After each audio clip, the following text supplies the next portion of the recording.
Улуу урматтуу мартабалуулар, мамлекет башчылары, башкы катчы, урматтуу айымдар жана мырзалар, сиздер менен бүгүнкү Ислам кызматташтык уюмунун кезексиз саммитинде көрүшүп турганыма кубанычтамын.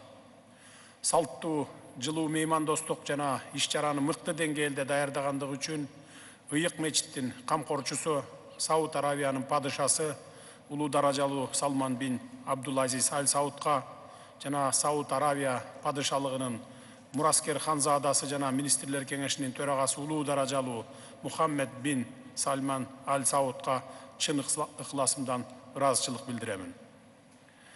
Бүгүнкү саммиттин чукул жыйыны Палестинадагы каргашалуу окуяларга байланыштуу өтүүдө. Бул чыр-чатактын кесепетинен жакындарын жоготкон үй бүлөлөргө жана бир айдан ашык убакыттан бери күчөгөн зордук зомбулуктун натыйжасында эбегейсиз жоготууларга жана кыйынчылыктарга дуушар болгон бардык палестиналык жарандардын кайгысын кыргыз эли тең бөлүшөт. Ар бир жоголгон өмүр бул трагедия. Өз кезегинде Кыргыз Республикасы Газа тилкесиндеги карапайым калктын азабын жеңилдетүү үчүн гуманитардык жардам көрсөтүүгө даярбыз. Урматтуу делегация башчылары, биз палестиналык боордошторубузга тышкы агрессияны жана бейкүнөө адамдардын өлүмүн токтотууга колдоо көрсөтүү, ошондой эле гуманитардык жардам берүү биздин жалпы милдетибиз деп эсептейбиз. Газа тилкесиндеги уруш аракеттери Палестина элинин көп сандаган курмандыктарына жана азап кайгысына алып келди. Бул болуп көрбөгөндөй гуманитардык катастрофа.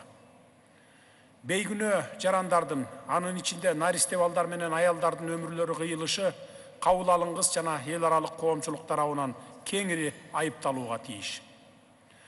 Жарандык инфраструктураларга, мектептерге, ооруканаларга жана турак жайларга тандоосуз кол салуу эл аралык гуманитардык укукту бузуу гана эмес, адам укуктарын да олуттуу бузуу болуп саналат.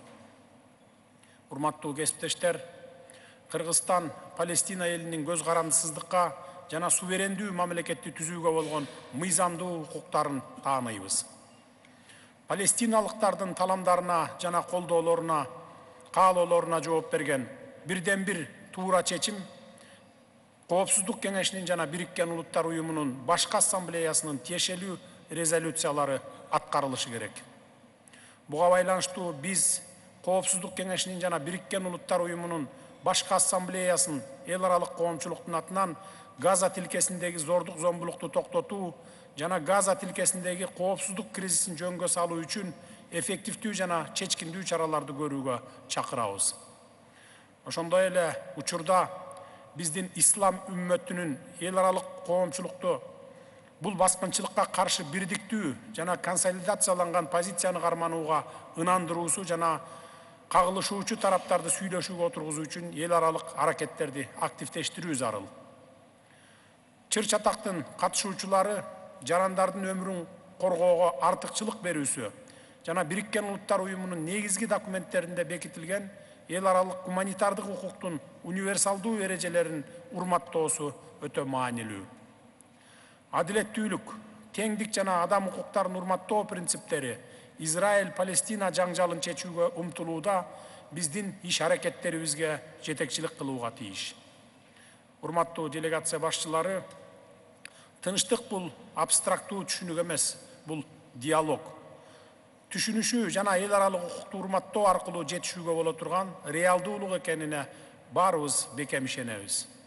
Кыргыз Республикасы бүткүл жакынкы чыгышта адилеттүү жана туруктуу тынчтыкка жетишүүгө багытталган бардык күч аракеттерди колдойбуз.